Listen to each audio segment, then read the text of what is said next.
Fazei-me instrumento.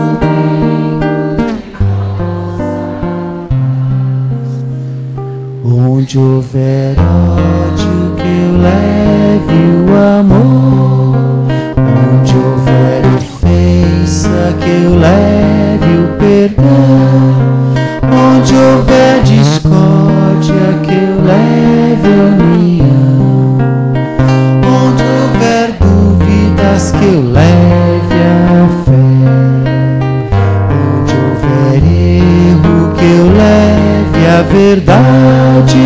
Onde houver desespero, que eu leve a esperança.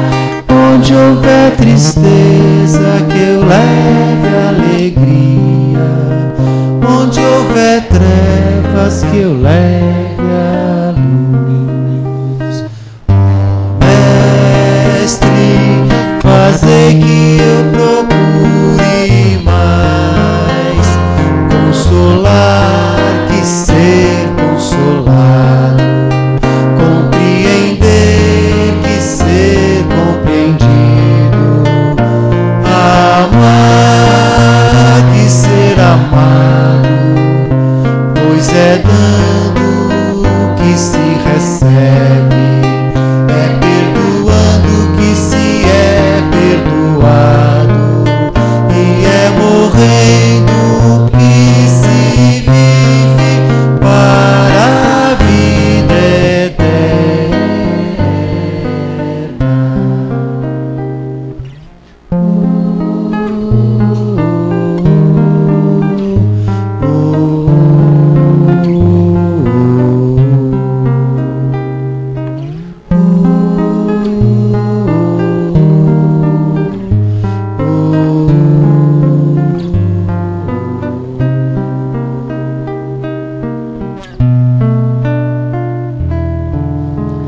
Vamos fechando os nossos olhos e de joelhos em espírito, agradeçamos ao nosso Pai Maior, ao seu Filho Jesus e à nossa querida Mãe Santíssima a oportunidade de estarmos aqui reunidos. Vamos pedindo aos mentores desta abençoada casa e aos nossos mentores individuais que nos envolvam, proporcionando-nos alento para as nossas dores físicas ou espirituais. Pai, oriente-nos no caminho para que suportemos as dificuldades e não percamos a esperança. No trabalho, Pai, que tenhamos alegria. No sofrimento, aceitação. Na enfermidade, calma. Nas dificuldades, paciência. No relacionamento, respeito. No afeto, equilíbrio. Na tristeza, bom ânimo. Na caridade, silêncio. E no lar, sempre muito amor. E envolvidos que estamos com todo este amor, vamos rezando a oração que Jesus nos ensinou. Pai nosso que estais no céu, santificado seja o vosso nome. Venha a nós o vosso reino, seja feita a vossa vontade, assim na terra como nos céus. O pão nosso de cada dia nos dai hoje, perdoai as nossas ofensas, assim como nós perdoamos a quem nos tem ofendido, e não nos deixeis cair em tentação, mas livrai-nos de todo mal. Que assim seja, graças a Deus, graças a Jesus. Quanta luz neste ambiente, descendo sobre nós, vibrando em nossa mente.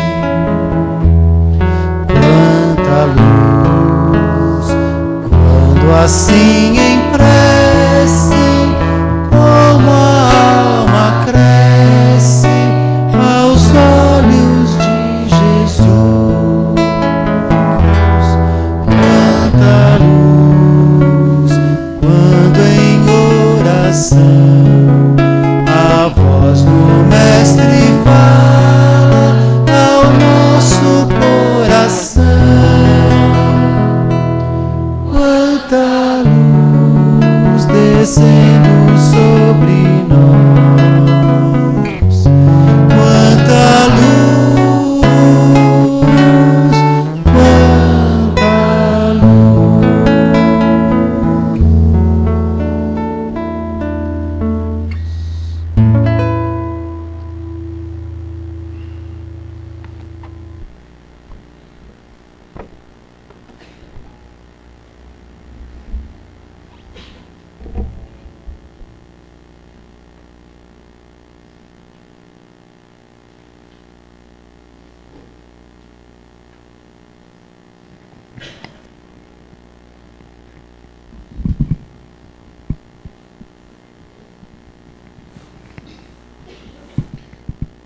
Meus amigos, boa noite. Sejam bem-vindos à nossa casa. Boa noite também aos amigos que estão nos acompanhando pela internet, em todos os lugares do Brasil e do mundo. Nossa salva de palmas para eles. Vamos também recolhê-los, né?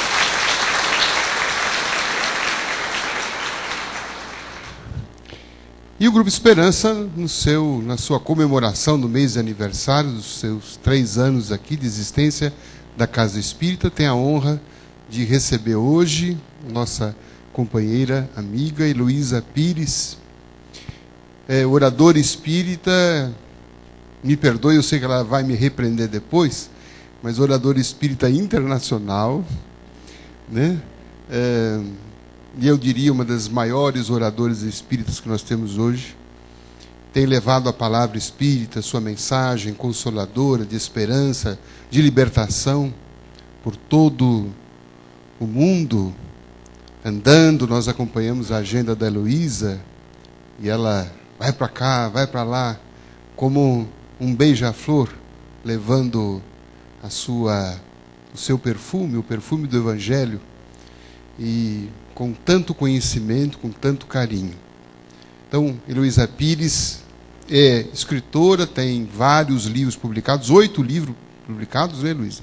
Temos aqui hoje alguns desses livros aqui, Educação Espírita, porque Heloísa é pedagoga, né, Heloísa?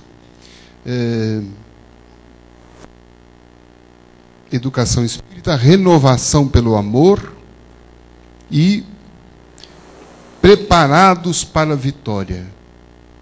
Livro formidável. Se eu não tivesse escrito, eu ia pegar esse título para lançar um livro com esse nome, né? Preparados para a Vitória. Então, esses livros estão à disposição e a Heloísa terá o prazer depois de autografar, receber o nosso carinho. E eu me sinto muito honrado porque o destino vai juntando as coisas.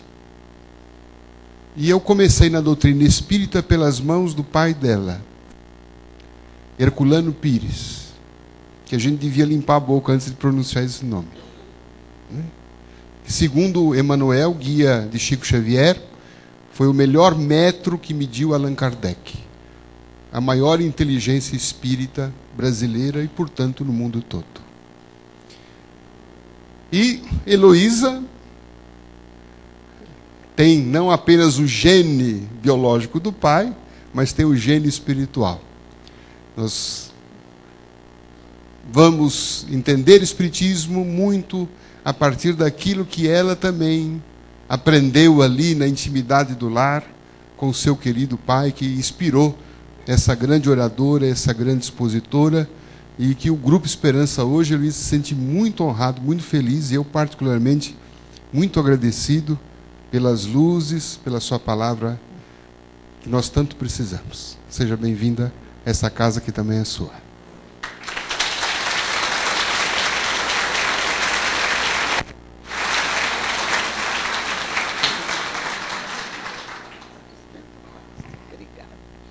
Boa noite a todos. Não se impressione com as palavras do De Luca. São palavras de um coração generoso, caridoso. Estamos estudando o Consolador Prometido. Mas por que estudamos o Consolador Prometido? Os ensinamentos de Jesus de Nazaré, ressuscitados através do trabalho magnífico de Allan Kardec. Estudamos o Espiritismo, praticamos o Espiritismo, porque raciocinando descobrimos através do tempo que a única forma de sermos felizes, que a única forma de nos fortificarmos. E hoje nessa casa, e me sinto muito honrada por aqui estar, nessa casa caracterizada nessa música linda, quanta luz neste ambiente, tivemos ainda a oportunidade de estimularmos nossos neurônios, como diz o Dr. Oliver Sacks, o grande neurologista, Norman Doidge, que escreveu O Cérebro que se Transforma, que lembram que além da prece, a música é uma possibilidade de estimulação do nosso cérebro, permitindo que o nosso espírito se expresse com mais tranquilidade nesse corpo magnífico que nos acolhe, para nos permitir caminhar com tranquilidade, com felicidade, com alegria, agradecendo a Deus a bênção da existência. Mas qual a função do centro espírita? O centro espírita, diz José Herculano Pires num livro magnífico, O Centro Espírita.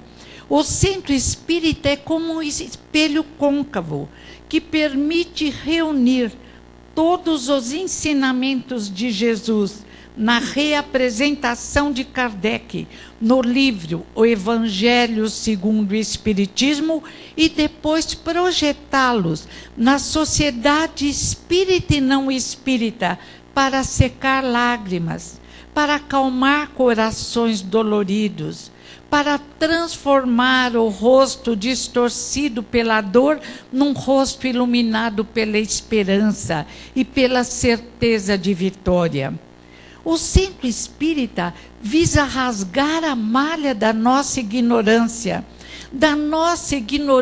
secular, quando, através de encarnações, de possível aprendizagem, de desencarne, novo reencarne, continuamos não compreendendo Jesus, porque, como diz o educador Piaget, não o compreendemos porque não o praticamos.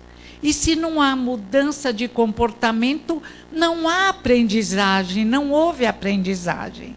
E o querido Kardec, o mestre de Lyon, nos diz: reconhece-se o verdadeiro espírita pela transformação moral, pela capacidade de amar, de perdoar, de ter tolerância, pela alegria, como dizia São Francisco de Assis, que aconselhava, como diz a italiana Chiara, que não é espírita, num livro lindo sobre São Francisco de Assis, que ele aconselhava a seus discípulos a sorrirem sempre e manterem a alegria, agradecendo a Deus a bênção da vida.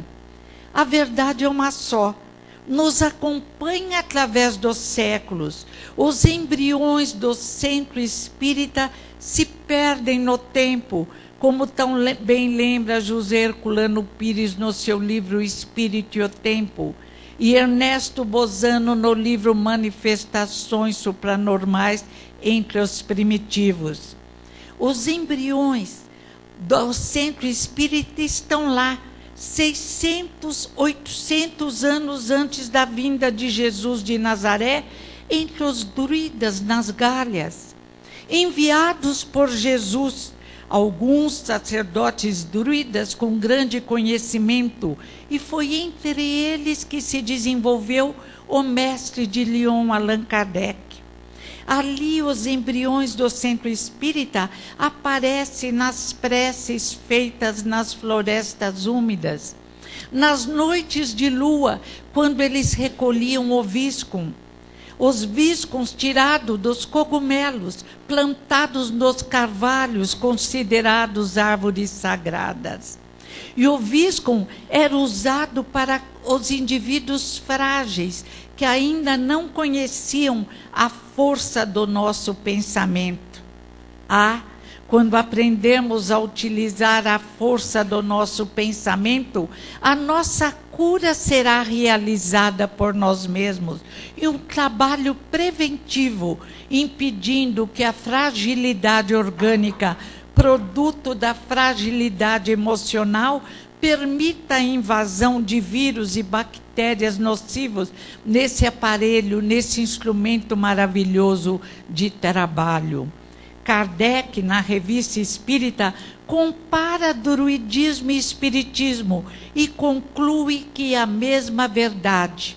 O conceito de Deus, a compreensão da força do pensamento, a compreensão da existência de indivíduos frágeis que precisavam de um recurso maior e se utilizavam do viscum, trabalhado como remédio ainda hoje produzido pelo laboratório Vela, agora muito caro, porque vendido em dólares.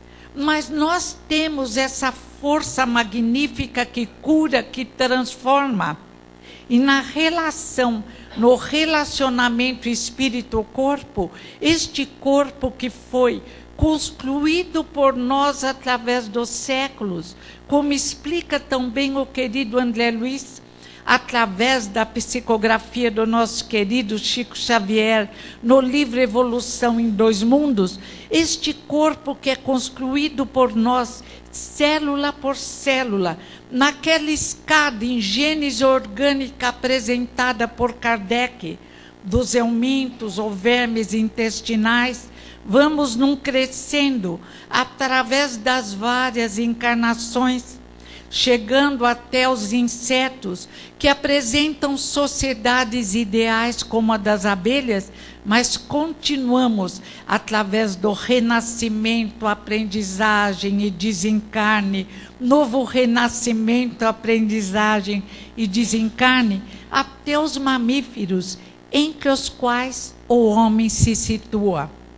Mestres primorosos vieram nos embriões do Centro Espírita, tão bem apresentado por Ernesto Bozano, no livro Manifestações Supranormais entre os Primitivos. E ali, como entre os druidas, estava o trabalho, a função do Centro Espírita. Entre os primitivos, a verdade e o esclarecimento era realizado através de fatos concretos. Porque, como diz Piaget, existe um período no qual o indivíduo só aprende através do concreto.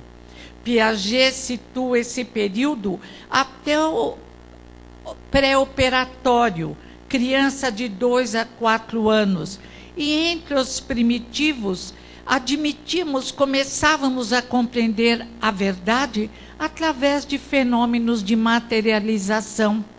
Através da vidência, quando víamos aqueles que haviam desencarnado, através da preparação daqueles que seriam feiticeiros curadores, que curavam os mais necessitados, que já apresentavam o fenômeno mediúnico com materializações em tudo semelhantes às realizadas por nossos contemporâneos. As mãos, diz Herculano Pires, que se materializavam nas selvas, eram apenas mais rudes, mais semelhantes às materializações narradas depois no livro História do Espiritismo por Conan Doyle. O Centro Espírita estava ali. O Centro Espírita foi se desenvolvendo e Jesus de Nazaré, notando que apesar do esclarecimento proporcionado por irmãos mais velhos, Sócrates, Platão, Krishna, sacerdotes egípcios, monges budistas, monges tibetanos, continuávamos mergulhados na ignorância. Porque continuávamos envolvidos num cobertor espesso do orgulho e do egoísmo. E porque nossas emoções desequilibradas, voltados apenas para nós mesmos, fechados, impedindo a troca energética que proporciona conforto e bem-estar, toldava a nossa visão. Ouvíamos muitas vezes as lições magníficas, mas não a compreendíamos e não mudávamos o nosso comportamento. Mais tarde, muito mais tarde, Daniel Goleman, o grande psicólogo, diria num livro lindo, QI versus QE. Mas é preciso educarmos as emoções. Porque as emoções, diz Alicia Fernandes, desencontradas impedem o desenvolvimento da inteligência. voltados para nós mesmos, escravos do barro da terra, escravos do nosso corpo físico, desejando a liberdade, mas mergulhando na libertinagem, não conseguíamos compreender as lições. Mas o centro espírita aparecia no horizonte oracular. Brilhava através de vários médiuns videntes, mas que também estávamos enrolados nas emoções desencontradas e mais preocupados com consultas materiais do que com o bem-estar espiritual. Era assim que no oráculo de Delfos, uma sacerdotisa brilhava, e por anos e anos, quando ela desencarnava, outra substituía, como se fosse a verdadeira.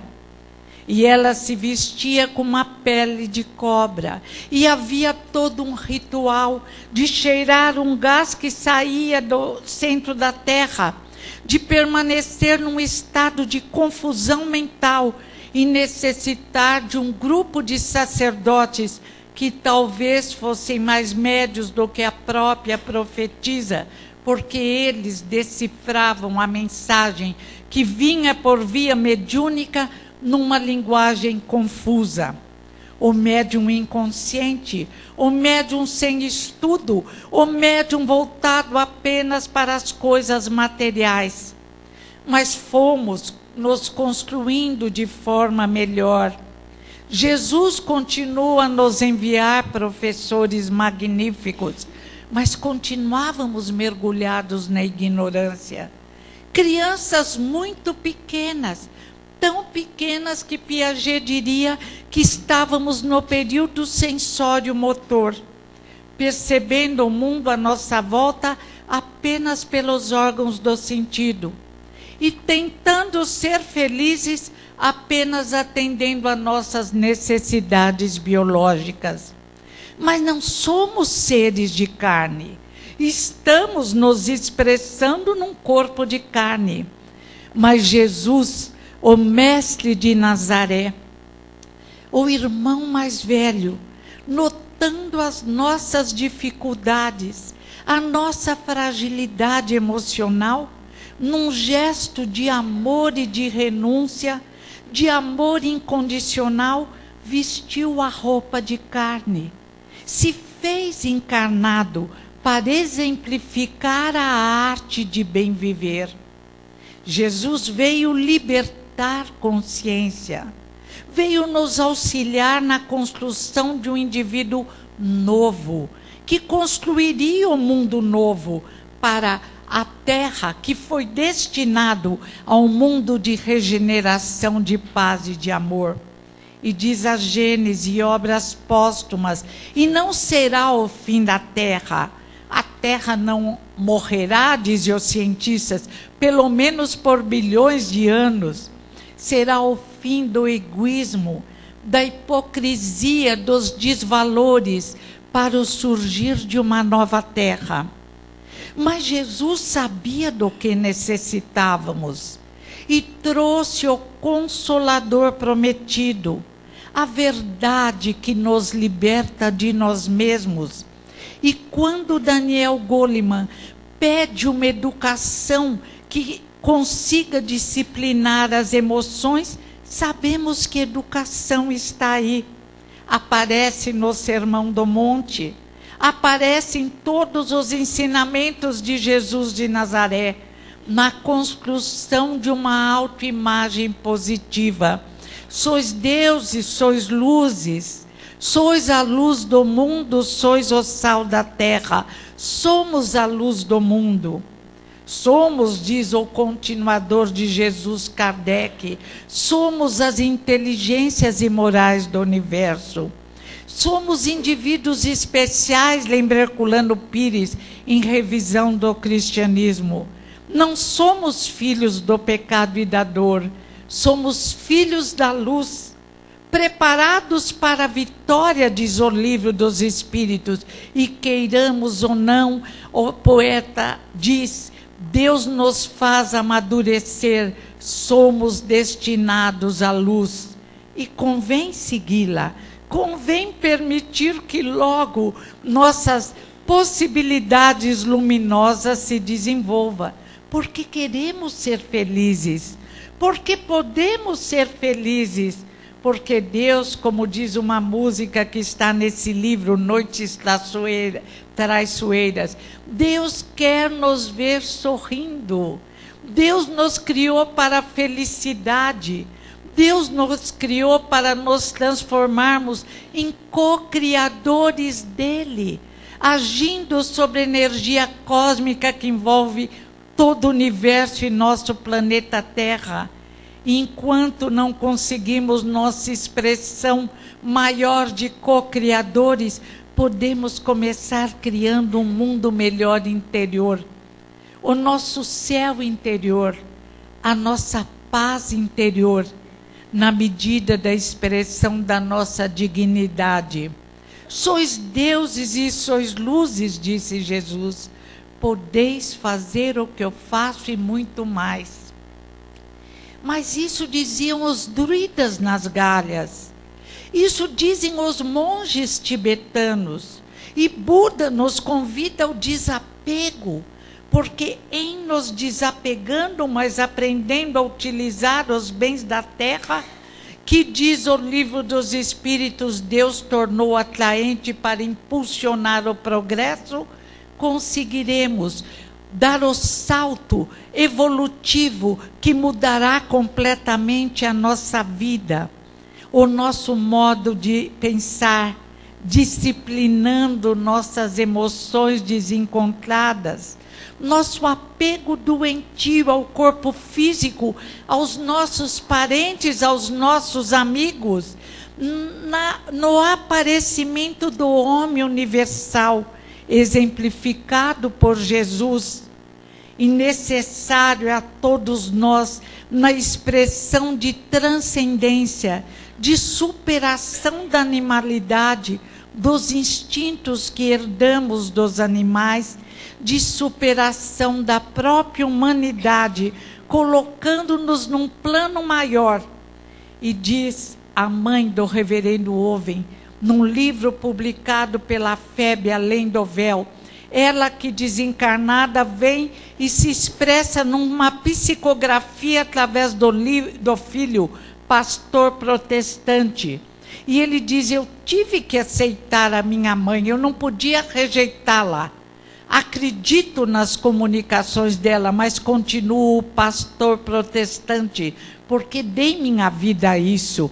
E no livro ela diz, existem colônias espirituais que visam desenvolver ondas de alegria e de luzes que envolvem o planeta Terra, atingindo o coração daqueles que permitem para que a Terra consiga se desenvolver para um mundo de paz, de regeneração e de amor.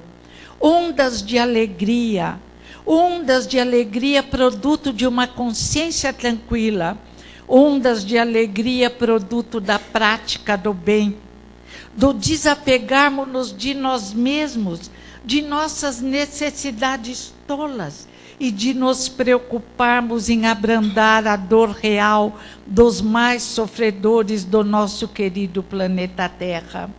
De nos lembrarmos sempre do orai e vigiai de Jesus de Nazaré, de nos utilizarmos da prece como uma ligação telepática, um telefonema rapidamente atendido, como diz o Evangelho segundo o Espiritismo, nos capítulos finais, quando fala sobre o poder da prece, que é o pensamento mais forte, mais puro, mais iluminado, quando fazemos uma prece sincera, de gratidão, de pedido de socorro e de certeza de vitória e de atendimento. Não fomos criados para o sofrimento e para a dor, de forma alguma. Não somos devedores que têm que pagar dívidas, porque Deus não é um agiota e sequer visa cobrar de seus filhos. Que pai seria esse, inteligência, misericórdia e amor, que não compreenderia a fragilidade dos seus filhos? o Centro Espírita visa nos fazer compreender a parábola do filho pródigo, a parábola da dracma perdida, a parábola da ovelha perdida. Que pastor deixaria uma ovelha perdida e não ficaria mais feliz em recuperá-la do que em ficar com suas 99 ovelhas salvas? Que pai não ficaria feliz ao ver o filho que muito errou voltar aos seus braços, tendo aprendido a lição dolorida e difícil e agora tentando acertar? O Consolador prometido, enviado por Jesus, nosso irmão querido, nosso irmão amado, que permanece entre nós, induzindo-nos ao crescimento, que permanece entre nós, permitindo que seus mensageiros nos envolvam, e que ainda colocou ao lado de cada um de nós um anjo da guarda, como diz o Livro dos Espíritos, num capítulo lindo, o anjo da guarda. Um espírito mais velho do que nós mesmos, mais experientes, que vela por nós, que não pode interferir em nosso livre-arbítrio, nas escolhas que fazemos, mas que nos induz ao controle e educação das emoções e que nos leva, nos orienta a encontrarmos a melhor casa com a qual temos mais afinidade e que age como um centro de forças, fortificando-nos, encorajando-nos para a luta maior conosco mesmo, a luta maior com nossas emoções inferiores, a luta maior, como disse a canção hoje, em apagar os complexos de culpa, aprendendo com Paulo de Tarso a se perdoar, mas a trabalhar pela correção dos seus erros, pedindo: Senhor Jesus, que queres que eu faça? Dai-me trabalho, dai-me força, dai-me coragem, para que eu desenvolva a alegria de bem viver, a alegria de agir corretamente, a alegria de deixar a cada encarnação para trás anos de sombra, caminhando para a luz. Esta é a função de despertamento da casa espírita. Ah, mas tantas vezes somos tão frágeis. Acostumamos-nos, criamos mapas mentais, diz o Dr. Norman Doidge, num livro Não Espírito, o Cérebro que se Transforma.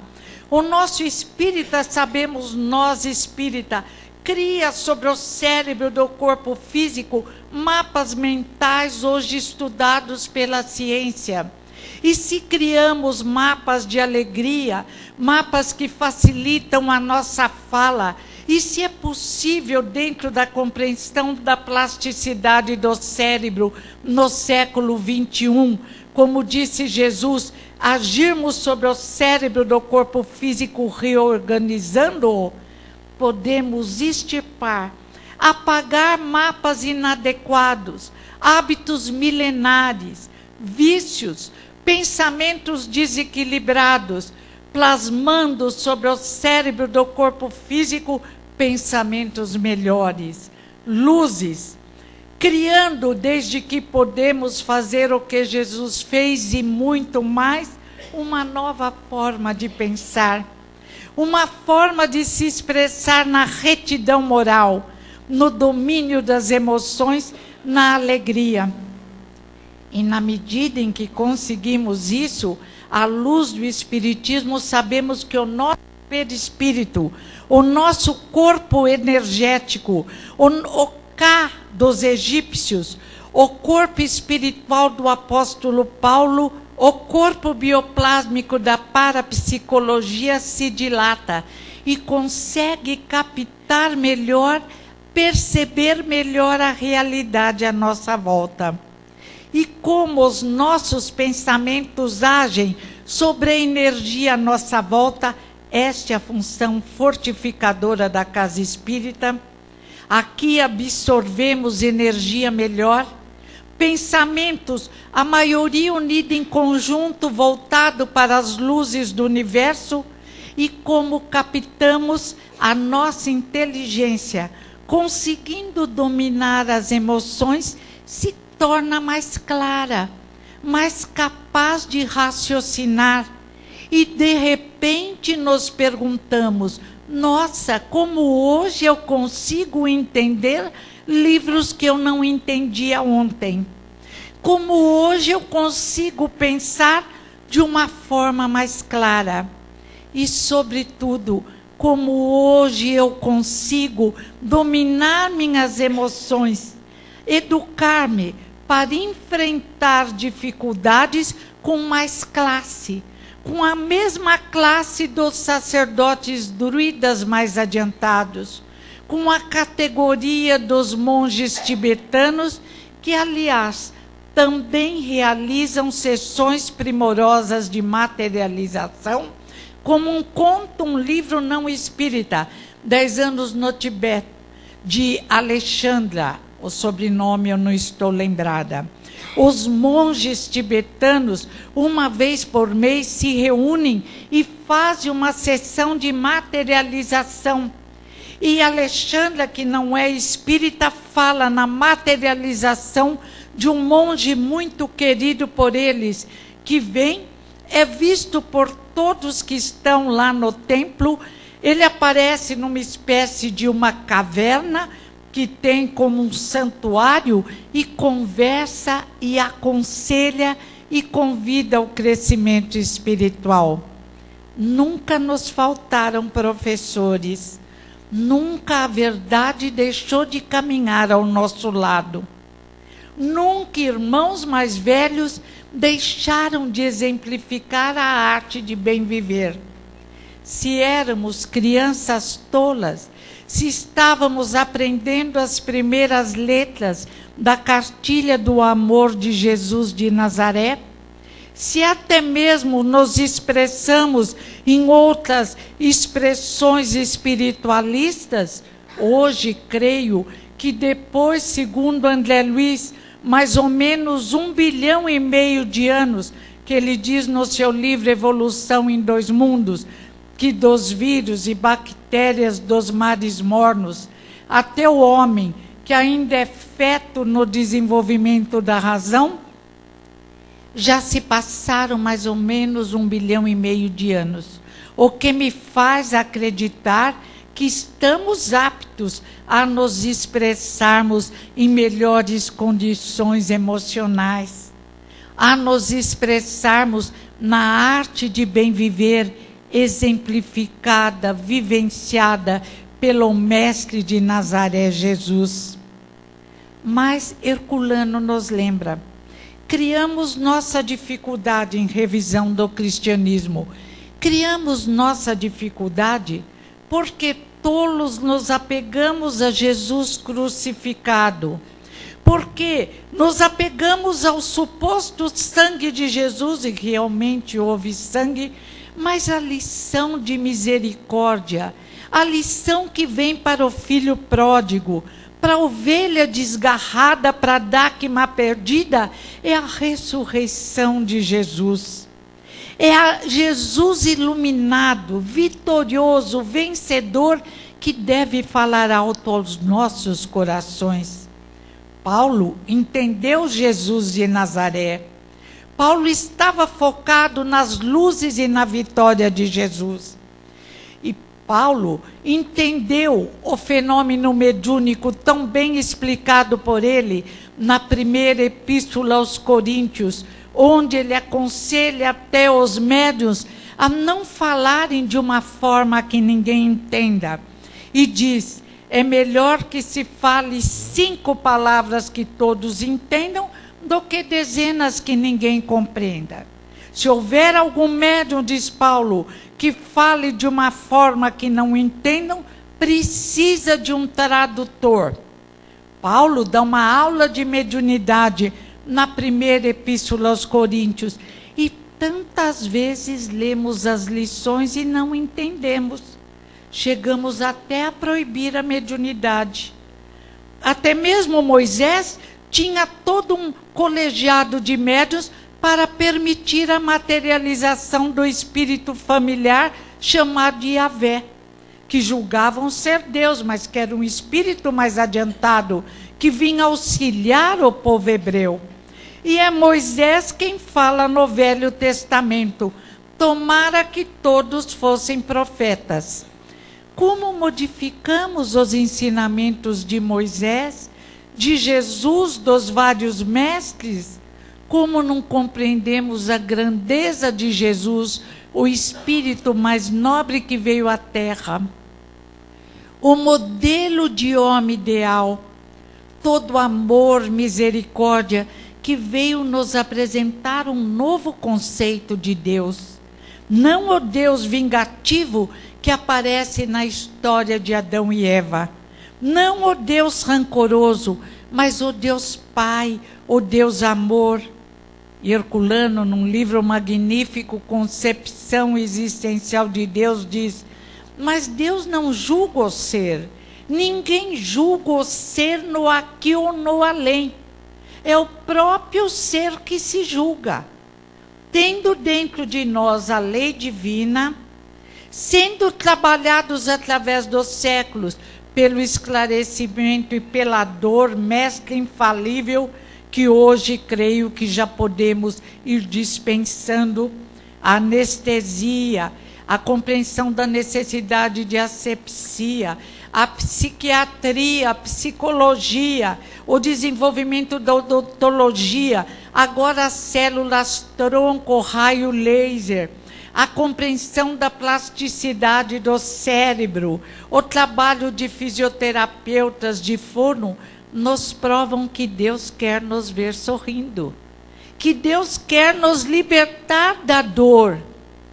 Num capítulo lindo, o mal e o bem, em Gênesis, encontramos alguns males existem em planetas em desenvolvimento, visando o desenvolvimento da inteligência, mas a maioria dos males é criação do homem.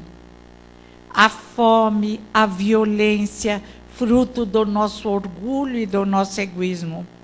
E cabe à casa espírita a preparação de uma nova geração, de uma geração que compreende o Deus Pai de misericórdia e de amor, de uma geração que entende, como hoje clama a física quântica, que só podemos ser felizes quando o nosso próximo é feliz.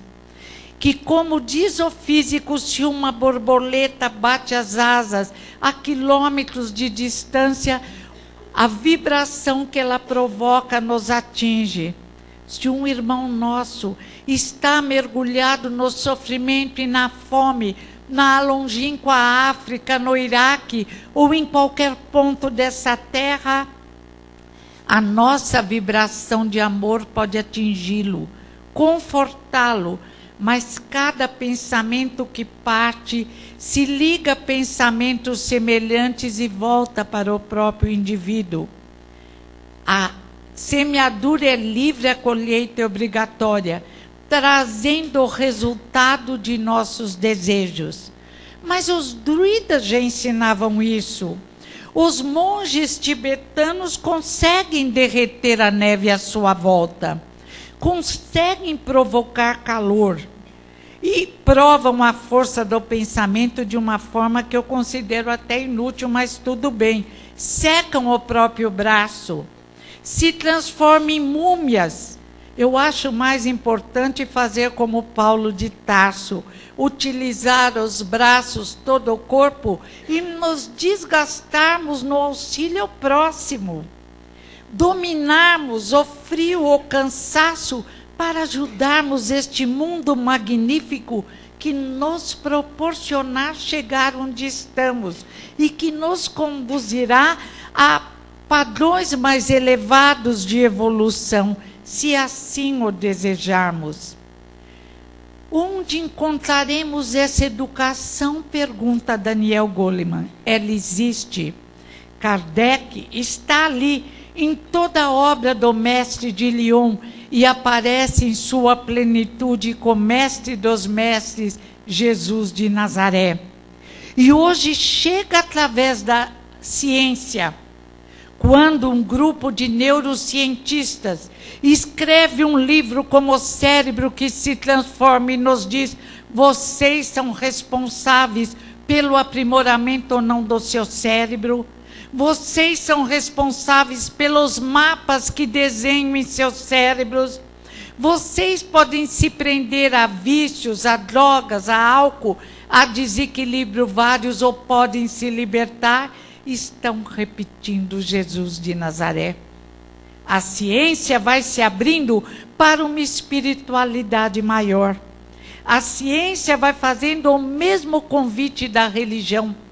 Mas como dizia José Herculano Pires, mestre em filosofia, ciência, filosofia e religião, iluminadas pelas artes, são apenas frações do processo do conhecimento. O processo do conhecimento é constituído por ciência, filosofia e religião. E nós, espíritas, temos em nossas mãos a síntese do processo do conhecimento. Consequentemente, como diz Emmanuel, e Herculano apresenta no Espírito e o Tempo o triângulo de Emmanuel, o Espiritismo é ciência, filosofia e religião. Quanto a casa espírita deve a Jesus de Nazaré?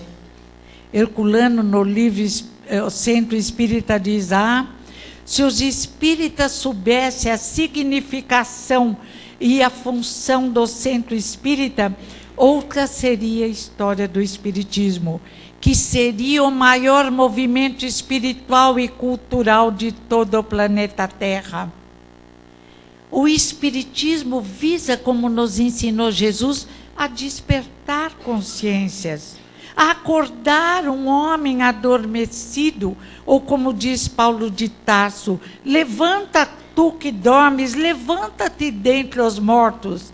E diz ainda: levanta os braços desconjuntados, as pernas cansadas e torna a caminhar. De nada vale nos portarmos como crianças pequenas e chorosas. De nada vale tentarmos transformar o espiritismo apenas num local social.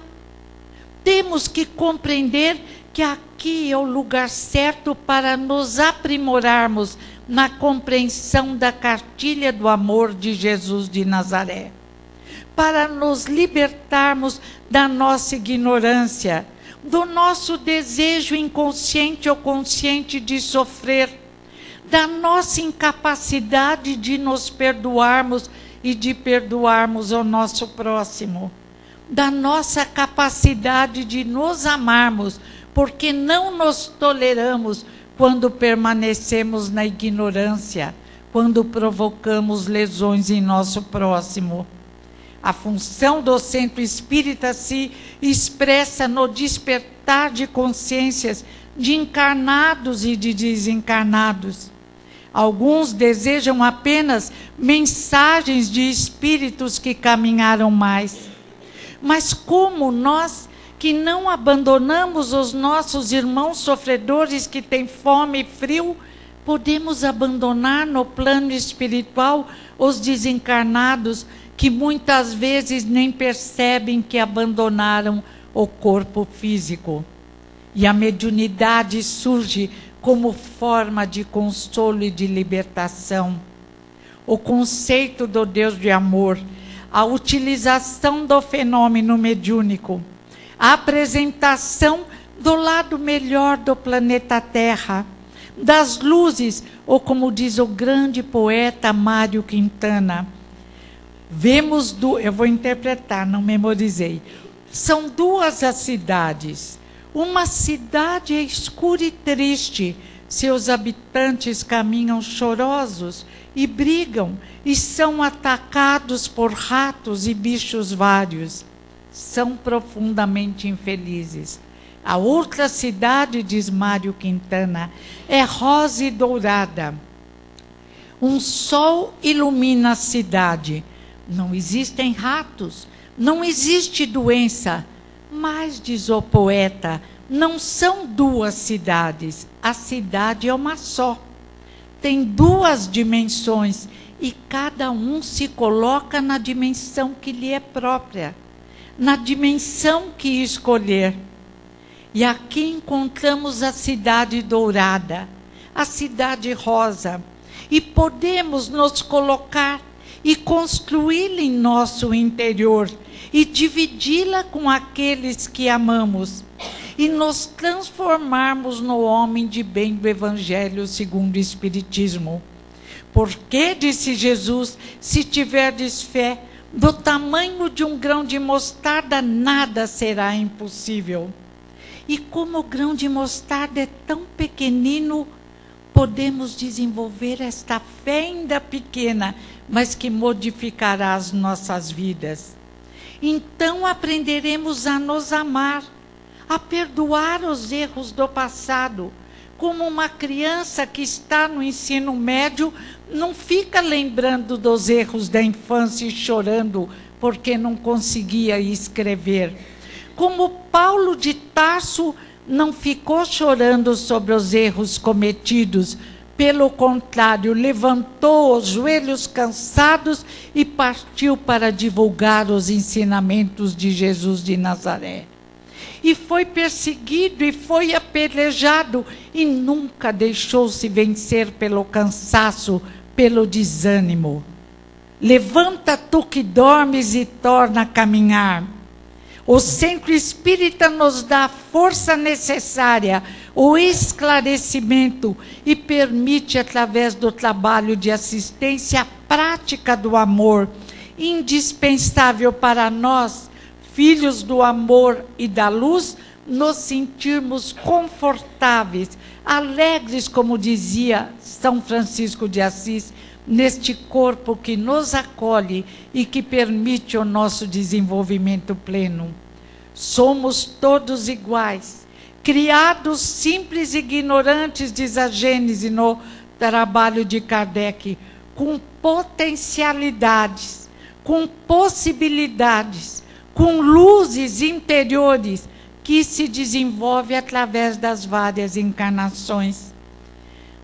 As encarnações devem agir como um alambique, diz a Gênese, segurando as impurezas na carne, permitindo que a cada encarnação consigamos sair melhores, todos preparados para a vitória, todos conseguindo a vitória, todos caminhando para a luz, escolhendo o caminho estreito e florido que conduz a Jesus, ou os caminhos largos, com despenhadeiros, com abismos, que também nos conduzirão, já cansados, desanimados, pedindo socorro ao Mestre de Nazaré. A escolha é nossa, e temos em nossas mãos, nos livros básicos de Kardec, em obras que estão de acordo com os princípios apresentados por Kardec, ressurreição dos ensinamentos de Jesus, todo o planejamento necessário, lembrando ainda de um item magnífico, fatalidade. No Livro dos Espíritos, Leis Morais, fatal, só o momento da morte. Abrindo parênteses, mesmo esse às vezes é mudado. O espírito tem direito a mais uns anos, como teve Chico Xavier. Ou o espírito em desequilíbrio pode antecipar, por motivos vários, a sua partida. Se fatal só é a hora da morte, somos construtores do nosso destino, extintores do nosso karma negativo, podendo hoje, aqui e agora, iniciar uma nova vida, fortificados na casa espírita e levando essa força que adquirimos para dividi-la com a sociedade, porque a nossa sociedade humana, a sociedade da Terra, é um organismo social vivo, e uma célula infectada produz sofrimento e dor. Mas cada indivíduo pode se transformar numa célula-tronco, produzindo a cura da nossa sociedade doente e fazendo com que em breve a nossa terra seja um mundo sonhado de paz, de justiça, de alegria e de amor. Fomos criados para a luz. Obrigada.